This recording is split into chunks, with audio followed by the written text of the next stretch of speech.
My years at WT, I grew up in Canyon, so WT has always been a big part of my life. Growing up, my brother and I would ride our bikes to the museum and take photography classes from some of the professors in the summers. Or when in junior high, my mom and I would go to the Sunday matinees at the Branding Iron Theater then. Or elementary, junior high, high school, we spent our time in the box. It was known as the box then. I'm not sure if it still is now, but watching volleyball and basketball games. And so WT's always been a part of my life. And when I graduated high school, it was just known that I would go a few blocks down the street from my parents' house and attend college there. There are so many memories that I have growing up in the mass comm department. We did so much back then. Being a part of Maroon Productions, we had a TV show that we would put together once a month, a 30-minute show. It was called Dead Air. And looking back on it, it was absolutely awful. But for some reason, here Channel 7, KVII-TV, agreed to let us air that show on Saturday nights up against Saturday Night Live on the NBC station. And so there was a group of about 20 of us, and we put together this 30-minute show once a month that got to air to the entire Texas Panhandle, Oklahoma Panhandle, eastern New Mexico.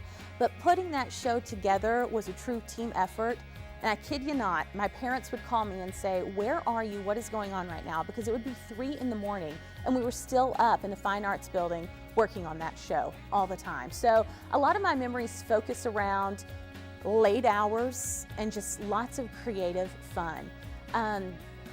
My good buddy back then was Larry Hutton, and it was known as Lisa and Larry. We just had a ton of fun, but we would produce some videos and we'd win awards for them. We'd go to national competitions, win awards from them. And it really just seemed like a lot of fun and creativity. And I look back at those times so fondly because it really was me becoming me.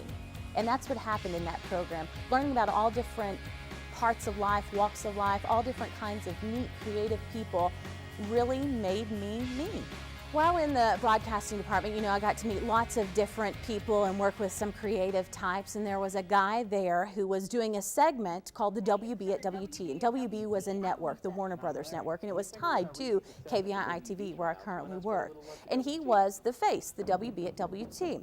Well, upon his graduation, they were looking for someone new, and so I was asked, along with my friend Larry, to be the faces of WT and be in these commercial spoof segments featuring the university that would air on TV across the Texas Panhandle, Oklahoma Panhandle, and eastern New Mexico. So that's how I got a taste of television and working with Channel 7.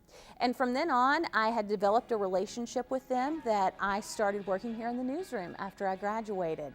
And I started at the very bottom on the morning show as an associate producer, which means I got coffee for people and I would edit some teases and write a few things. Then I worked my way up to producer of the morning show. So once again, early morning hours. I'd come in around 1:30 then and put together that show. Then I moved to reporting, where I reported a few days a week and would produce on the weekends. Then after that, I moved to the morning show, where I anchored the morning show for quite a while with my good friend Brian James, who I now anchor the 5, 6, and 10 news with. I then left for a few years and did some fundraising for the National Multiple Sclerosis Society and enjoyed that, learning about people living with MS, and it's something that's very close to my heart now still. I serve on the leadership board with them and help to raise money to find a cure for MS. But it was a call in 2009 from a news director who I'd worked with years before. He was a photographer and we worked together, and he had just been hired as the news director and asked to come back here.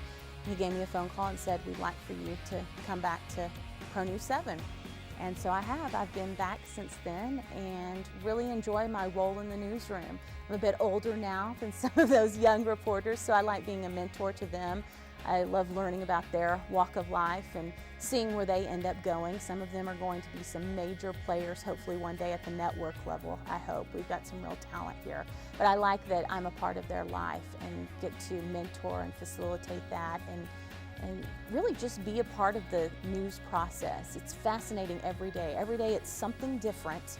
You don't know what you're going to walk into, whether it's an escaped convict, a fire has broken out, maybe there's a tornado on the way.